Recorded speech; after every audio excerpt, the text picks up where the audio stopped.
You are listening to South Niagara Conversations, a podcast presented by the South Niagara Chambers of Commerce, along with 105.1 The River and 101.1 More FM. Well, hello, and thanks to everyone who's joined us for our South Niagara Conversation series. For those of you who are tuning in from afar, we represent the communities of Fort Erie, Niagara Falls, Port Colborne, Wainfleet, Welland, and Pelham. We're located in Southern Ontario, no better place to live, work, or play. Joining me today is my guest co-host, Mike Cressman, owner of the Cressman Agency. Good morning, Mike. How are you? Fantastic. I've always dreamed of being a guest co-host of a podcast. This is, my parents were really pumped when I told them I was going to be the guest co-host. Well, you've arrived, my friend, and it's great to have you. I feel like I have. Spectacular. Well, this is going to be a great conversation this morning. And it honestly feels like a bit of a reunion. We have a few of our closest friends, colleagues joining us to talk about their own experiences with their business plans and some insight on why sometimes things go really good or really, really bad. Mike, who do we have joining us this morning for the conversation? So I agree, a bit of a reunion, an exciting morning. So we've got Bryan Lachappelle. He's the owner of B4 Networks. We've got Neville, who I've known since we were kids, local entrepreneur and senior account manager with Desjardins. And then probably the smartest man I've ever met, Verne Milot from Gross Associates, who is our everything. Welcome, guys. Excited for a fun chat here this morning. Bryan, let's start with you. Your company has experienced some exceptional growth the last couple of years during this crazy time. And I guess we want to learn a little bit about how important your business plan has been helping you kind of find that way through the last couple of years and find that growth. Yeah, we have definitely experienced a lot of growth in the last year and a half. We went from a staff of 8, very tight-knit group, to a group of 27 in the last year and a half. It's been a fun ride for sure. And if we didn't have the help in planning and making sure that we have ongoing quarterly and weekly meetings to plan where we're going to go in the next 90 days, the next 1 year, the next 2 years, I don't think we would have been able to survive any of this. And so, yeah, that's what I'm here to talk about today, is just how important it is to keep planning. I know that some of the folks in this panel will talk about the initial business plan. I'm more on the side of the ongoing and how to change and amend your plan as you go forward. I'm so happy you didn't use the word pivot. That's good. Yeah, everybody uses that word.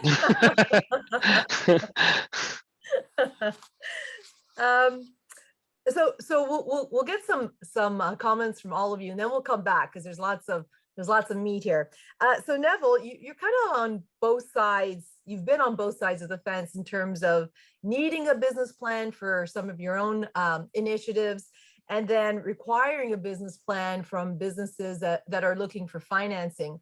So can you provide us some perspective on being on both sides? Definitely. A business plan is really the starting point, in my opinion, of any business.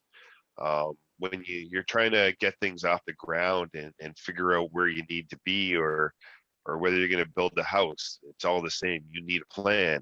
You need to put it down on paper. You need to start thinking about the different aspects of the business. So, when I started off opening my own business, I really wanted to dive deep into the different areas that I was going to see. How much is it going to cost to set it up? How much of the marketing cost going to be? Who's my target audience? What products am I going to serve? What's my margins? You have to start thinking about those things. And if you try and think about it all at once, it's nearly impossible. It's overwhelming. But when you break it down into sections, it becomes a well thought out plan. And that plan you can keep using continuously through your business.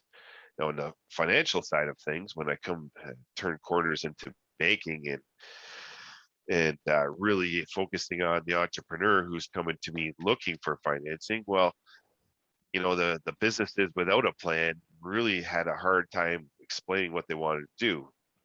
Businesses with a plan had a clear direction of where they wanted to be, how they're going to get there, and the cost involved. So you've definitely seen a lot more thought into it, which gives us a lot more,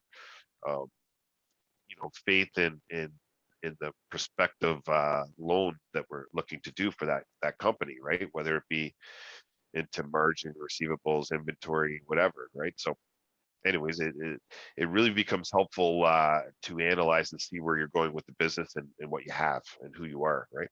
Yeah, for sure. And Verne, you are Mr. Everything, as Mike said. You've worked with numerous businesses. Are there any standouts in terms of really great plans or really bad plans that you can share with us? Please start with the funny bad ones. I've had the opportunity of working with a number of companies that have gone from a sales level of $1 million, $2 million to having that as their pre-tax profit. And when you think of what that means, where a typical company has a pre-tax profit of between 5 and 10%, that means you're increasing tenfold your profits in order to have them equal to what your sales were. In every single case, there is a ridiculously high correlation between those companies and being gurus at setting up a plan and having an operating system. And Bryan here is a great testimonial of a guy who has a great operating system. When he talks about his quarterly meetings, his weekly meetings, they're disciplined, they're focused on where we have to go, and his whole team is behind making that happen. And so when you have situations like that, and you look at the opposite situation where you have companies that have hit a glass ceiling, and by that, they really haven't grown markedly to any great extent for the last 5-10 years. And very often you can smell out a business owner in those situations that loves the endorphin rush of going to work every morning and having some urgent, important thing crop up. And they just chase the urgent and important things, and they never have time, and they completely neglect the important things that are not urgent. I can always put my business planning off till tomorrow because I've got a customer crisis. So you see these two factors, and they're ridiculously correlated. Those that have glass ceilings typically are shun away from a plan, and those that have unmitigated success all have a plan. It's one of the things that I keep thinking about, and I talked with Bryan and Neville about it just earlier on, is, the last couple of years, the last 18 months, I guess, people have been so focused on survival. A lot of businesses have just been in survival mode. And there's been, some government support to make sure that, businesses stay afloat. And I'm just really worried that moving forward, how do we come up with the innovation? How do we move forward? How do we think in a different way so that we're evolving to make sure that we're still relevant, right? Like it's one thing to be in survival mode where you just need to keep the doors open, but now we're coming out of that. And what is this post-COVID world going to be like for many of these businesses if they haven't put any resources or thought into how they're going to change? Any comment on that? Any thoughts? We're putting initiatives on the credit unions level, like we're putting initiatives for our clients to reinvent themselves. So we're trying to spark that in people's heads and giving grants out to clients to look at different ways to change their product line for COVID. So the big thing for companies that need to do right now is they need to sit down, and if they have a business plan, well, take a look at it, pull it out of the drawer again, and see, our landscape's changed, the environment's changed, products we're turning to just-in-time inventory. We can't get inventory quick enough, so we are not stockpiling it anymore. We have to come up with new strategies in the landscape that we're in to ensure the business is going to be successful going forward. A lot of times businesses have gone under, so now you may have less competition. Do you need to change your marketing efforts, right? So I think it's really important to realize and sit down and think logically about, how your business will succeed in that new landscape going forward. Mm-hmm. Mm-hmm. Anybody else want to jump in on that point? It's really interesting because, again, I find a correlation with people that have a plan set up. Even if that plan needs a 180 change as a result of COVID, as a result of this, or a result of that, they have the ability now to prior to those occurrences, to take a look at their blueprint and say, what if? This is our blueprint right now of we expect for the end of 2022, but what if we continue to have inflation? What if gasoline costs go to $3 a liter? And now that they have a plan in front of them, it takes no time at all to play out those scenarios and what they're going to mean from an economic impact on their company. Mm-hmm. So now they're ready for them. Mm-hmm. So when they start to see something happening, oh, I think that's really going to take place. Oh my goodness, it is taking place. Well, now they can just snap into what they've already pre-planned for that. But if they don't have a plan to begin with, they don't know where to start. The world looks like a whole bunch of arrows aimed at them. They don't know where to look. But with a plan, you have a single line, and then you're looking at the deviations from that line. Yeah. Yeah. So Exactly. my question to that, because I think that these are all wonderful points, and what's that? Planning to fail, or failing to plan is planning to fail. Absolutely. And I don't know that there's no truer slogan that's ended up on a T-shirt than that. But what I've often found, and for my own business, but I found that business owners, small business owners, they get caught up in the minutia of the day. Verne, as you touched upon, putting out the fire. And I don't know that I've ever come across a business owner that said, yeah, you know what, I don't think I need a plan. I think I'm good. More often than not, it's that they don't necessarily have the time. They can't find the time to step back to create that plan, the work that needs to be done to create that plan, which ultimately will take all kinds of work off their plate down the road. Mm-hmm. How do you guys, what would your advice be to a business owner that, take that step, do that hard work because life will be easier? Like, how do you get people there? I can touch on that one real quick because I went through this very, very often in the last 2 years as we grew exponentially. One of the things that I've learned, and I follow a program called Traction, and if you're not familiar with it, it's like Verne has mentioned, it's like an operating system for entrepreneurs. And the methodology, one of the methodologies in there is the capacity, the want it, have it, and capacity to do it. And there's a document that I use very often. It has 4 quadrants, and on that quadrant is things that I'm really good at and I like doing, things that I'm really good at that I don't like doing, things that I'm terrible at but I'm good at, or sorry, things I hate but I'm good at, and things that I hate and I'm not good at. And I fill that in at least once every half a year or so, and I document all the things I'm terrible at. And anyway, I fill in the quadrant, and once I've got that, I find out how I can offload the 2 bottom quadrants, right? The things that I'm not good at and I hate, and the things that I'm good at but I hate. Because if you hate doing it, then you're not going to be exceptionally wanting, or so you're not going to want to do it, and so you're going to end up delaying it and delaying it and delaying it, and it'll never get done. So that's one of the strategies I've used quite often to offload a lot of the responsibilities that I'm not really good at. And then I can find somebody who's really good at that stuff. I'm not good at the minutia of the detail, but I've got team members in my organization they excel, they love that stuff, right? Creating SOPs and documentation.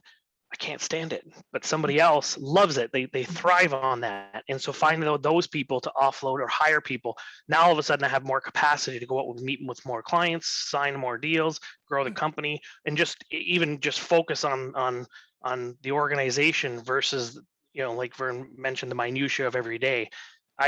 For those of you not familiar, we run an IT company, a computer consulting company. I haven't fixed a computer in years. I love fixing computers, but it's not where my focus needs to be as the owner of the business. I need to be more on the organization and where we're going and how we're going to get there. And I coach approximately 20 other IT companies throughout North America in marketing and sales, and I see it day in and day out. They're so focused on I've still got colleagues who are in my position who are still doing IT work, and they can't grow their company because they're focusing on doing the work versus getting qualified people to do the work and then stepping back and sort of playing the puppeteer, right? The orchestra coordinator. So yeah. Mhm. I always say that a business plan really just allows you to have a pause and look at what you're doing. And sometimes that's all you really need to see things clearly, is just that little bit of time where it sometimes even just jumps out at you because you've taken that time to pay some attention. And I want to pull Mike back into this conversation because I think he has a lot to add here. I know Mike fairly well, and I know that Mike always has these great ideas. We often get together and write it out on a paper napkin. But I also know that Mike has a plan, and he's always updating that plan in his mind, right? And I'm not going to use the P word, but he's able to be flexible, and his plan is one of the most living plans, if that makes sense, because he's always able to just maneuver, right? And so I'm going to put you on the spot, because it's incredible to me how you are just able to boom, boom, boom, like just move and make sure that plan is constantly viable, and you really do a great job of evolving the plan. Take it away, Mike.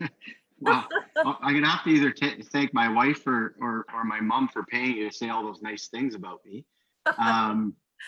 Yeah, I've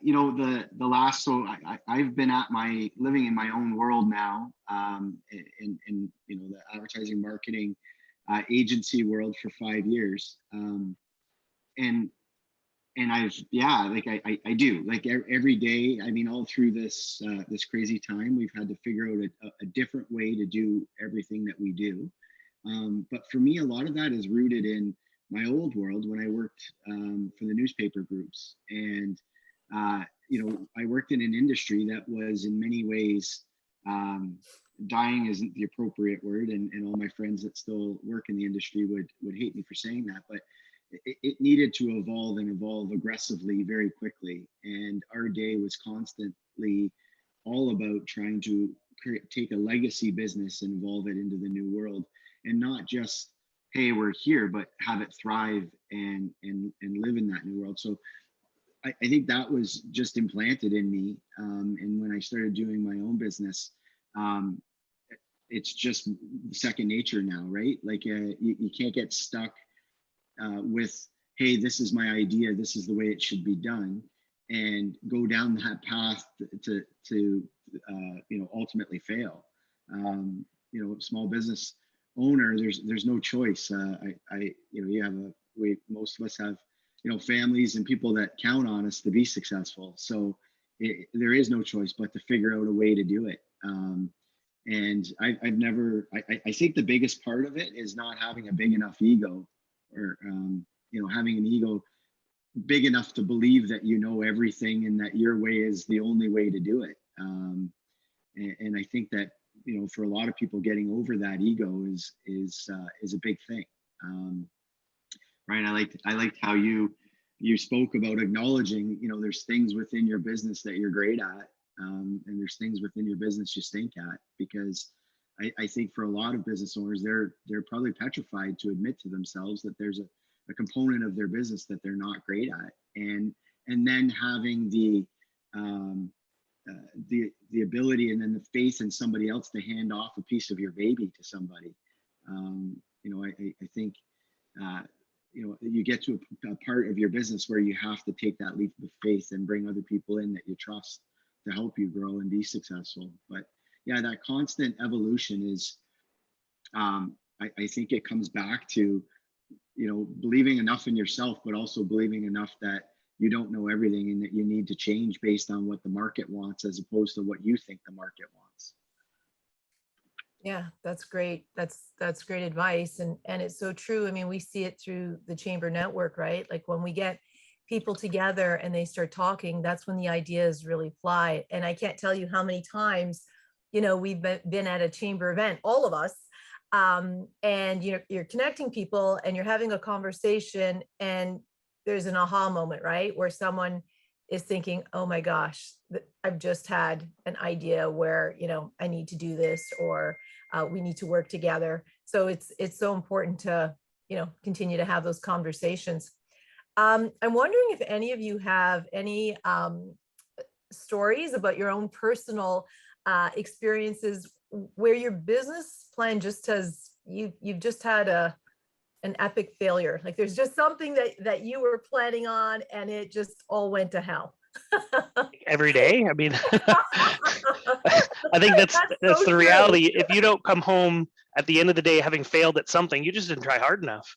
I'm a strong proponent in always trying and keep trying and keep trying, and you'll fail. And I go on sales meetings, at least once or twice a week, and I don't get every single sale. I fail all the time. And so when it comes to business planning in general, you will fail, and it's just a matter of taking that failure, learning from it, and your wonderful word, pivot, move on to something else, or change the plan. Now, I can't speak to like a massive epic failure, but I'm sure some of the other three folks here can.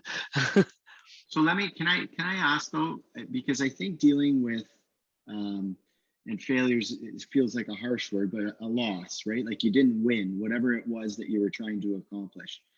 I feel like that's something that a lot of people struggle with, right? How to get comfortable with the loss. How, it's not a personal, like, you don't suck at what you did because you lost that time. Right. What would be the advice?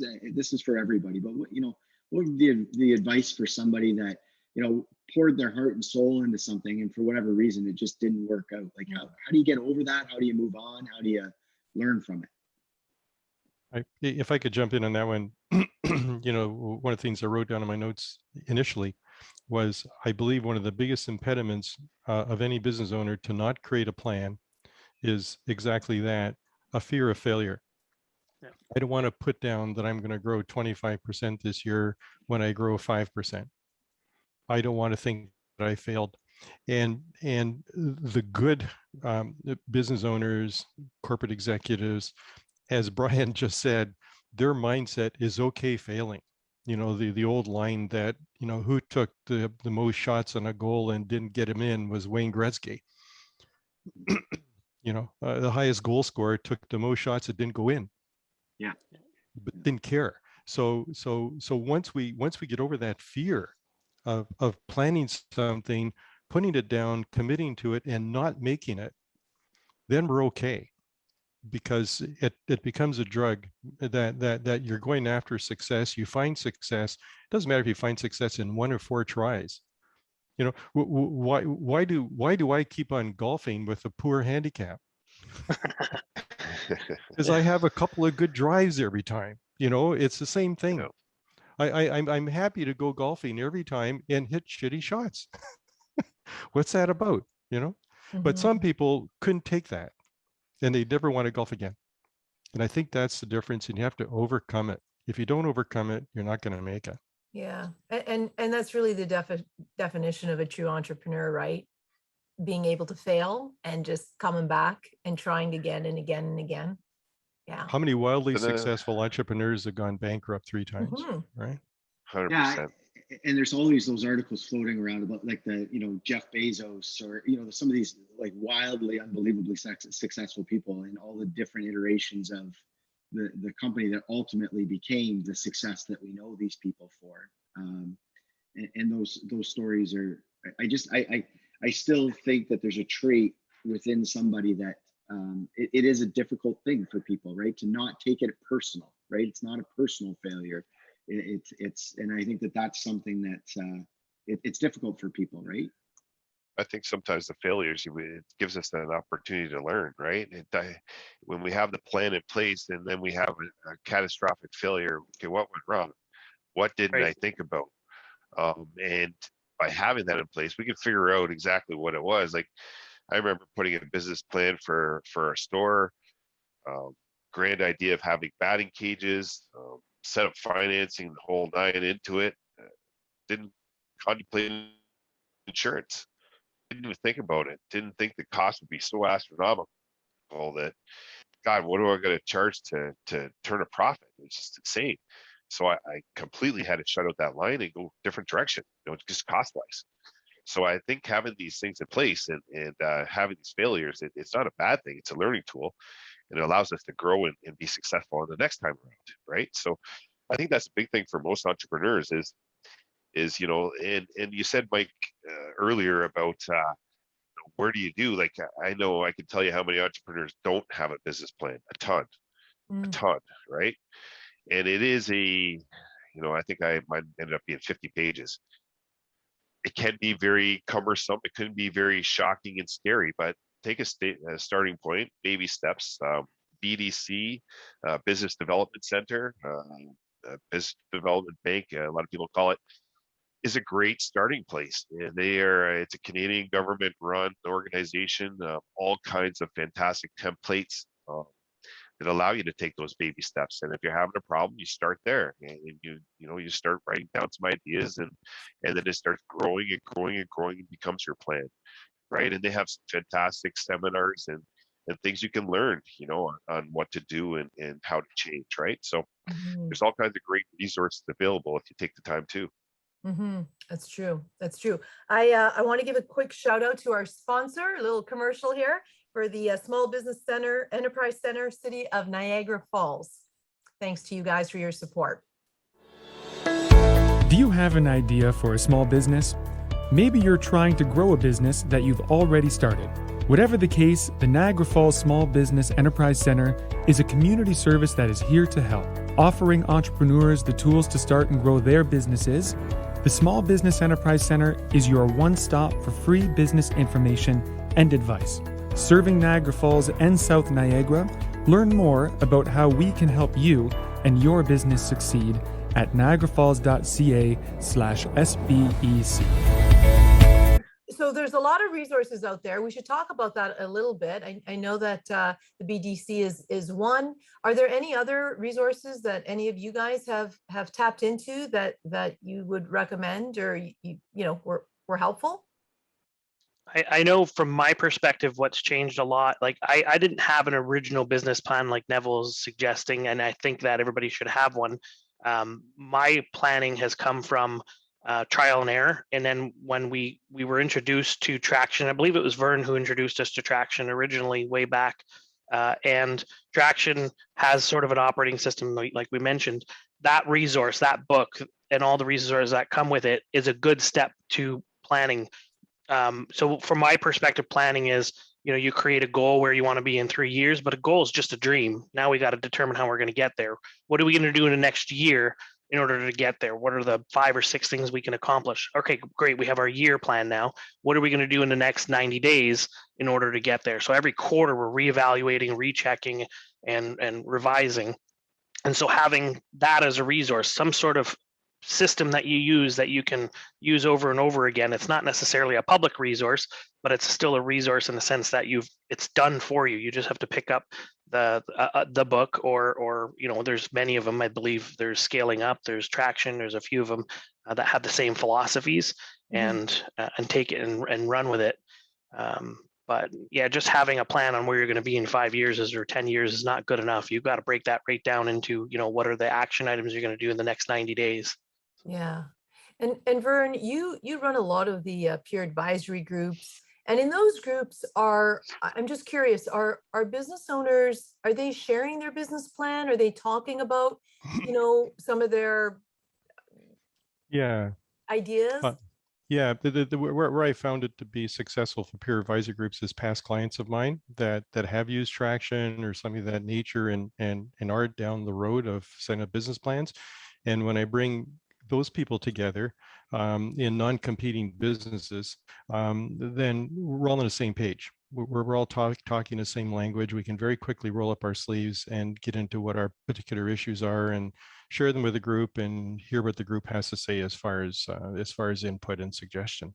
So it's kind of, and again, I'm not trying to do a paid ad here, but be it me or some other person that calls himself a business coach, sometimes you need somebody, and find somebody who's experienced and qualified. Don't get somebody who's qualified but not experienced, or experienced and not qualified. Right. Make sure you got both those things. And if they have a structure that they're going to follow to get you going, it's probably a good way to launch and push yourself out of your glass ceiling. But yeah, it works that way. Yeah, having outside, like somebody who's from an outside perspective. So we've worked with Verne and keep working with Verne because it's successful. But having somebody who's outside of our organization who can step in and go, "What are you doing?"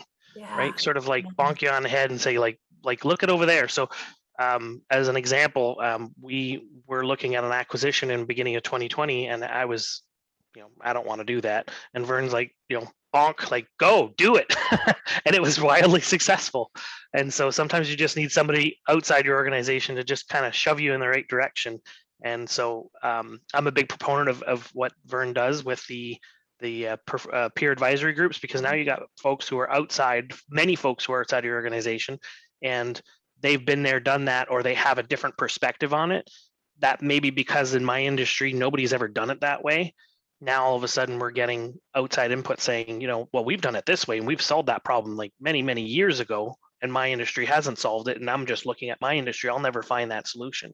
And so having a peer advisory group or a group of other entrepreneurs that you meet with regularly, it's fantastic.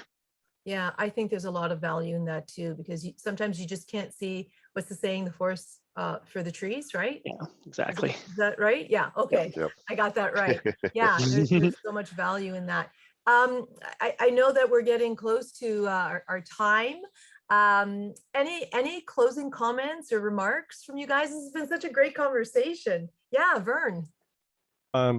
Alice in Wonderland was lost and walking around, and she comes across the Cheshire Cat, and the Cheshire Cat's sitting there at a whole bunch of crossroads, and Alice asked the cat, "Which way should I go?" And the cat said, "Well, where do you want to go?" And she said, "I'm not sure." And he said, "Well, if you're not sure where you want to go, then any way will work." That's our Verne, right? Words of wisdom, Well said. of course. Yeah. Neville's Googling as quickly as you can to find a saying to top that. Exactly. No, I sat back on that one, Mike. Not a chance. You know what, Dolores, as we're kind of coming to the end here, could we ask each of them kind of on the business planning, key to success? One, if they ran into somebody in an elevator, the classic elevator, you only have a couple seconds or whatever to talk to them. We ask each one of them, the tip that they would give, the advice, very short, snappy, hey, here's the key to success. You know what, Mike? You're the co-host. You can ask. So guys, that was me asking Dolores to ask permission to ask the question that I asked. The key to growth in businesses is to have your financing in order. First thing I'm going to ask to do is to have your documents. And if you don't have your stuff done, if you don't have your accounting done, I'm not going to look at it. So get your house in order, get your information together, and always revisit with your institution and whoever helps you for more efficient ways, because there's always ways to restructure and save money. I think my advice would be twofold. One, a lot of entrepreneurs will focus on getting everything perfect before they start their sales and marketing engines. And so they focus on just getting the product or the service that they're delivering absolutely 100% perfect. And by then they run out of money, and then they got to go to business because they haven't sold a thing. So, if you're going to go into business, you have to concentrate both on perfecting your product while also selling it. Don't wait until it's perfect. Only you'll know it's perfect, right? I have a lot of folks, when we send out marketing, they want it perfect. Nobody else is going to know, right? Get it out there, get your marketing out there while you're working on your product and perfecting it. Work on all avenues, the financial side, the marketing and sales side, and the product side, the operation side, all at the same time. If you focus on one, the others will fail. So you have to work on all of them at the exact same time, which is where having help really, really comes into play. The average business owner apparently has about excuse me, 140 to-dos when they wake up every morning. And if you sat down with somebody and they said, no, I only have 20, and you start asking them questions about what about, cleaning your basement? What about this in your business? What about that? You can find 140 to-dos.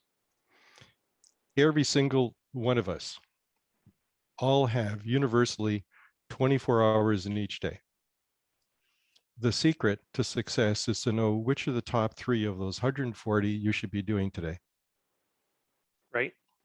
And if you know that, which can only come from a business plan, you will be as successful as the best ones. Well, Mike. Love it. Love it. The planning to fail is failing to plan. Planning to fail, failing to plan. The whichever order that goes in. The thing that I've taken from this today, Dolores, is how absolutely unbelievably important it is to have a good plan, and how that plan actually makes life much easier for you. Those small successes, each of you touched on how having the plan allows you to create small successes, which emboldens you to kind of keep going, right? The big messy chasing the ultimate success that seems a million miles away, with no little successes along the way or no wins along the way, I think is where people get discouraged and things go sideways for them. I love that message. I love allow yourself wins every day, because that'll get you closer to the ultimate success. Great conversation. Yeah. So I mean, as the co-host, I think I'm allowed to thank everybody for joining us today. It's been spectacular. I've learned a lot, and I hope everybody listening in and watching. This is on like CNN or business television or tonight, right? Replay. Something like that. Yeah. Okay. So Dolores, what do we have planned for next week? Who's joining us? Yeah, next week is going to be another interesting conversation. We're going to be discussing the travel industry, an industry that was pretty much shut down for the better part of a year. We'll be focusing on where we see the sector going. Joining us for the conversation will be Wendy Paradis. She's the president of the Association of Canadian Travel Agencies, and Dr. Paul Willey, professor of hospitality and tourism at Niagara College. To all of our listeners, send us the topics that you're talking about, because we want to talk about them too. Thanks again for tuning in, and have yourselves a great week.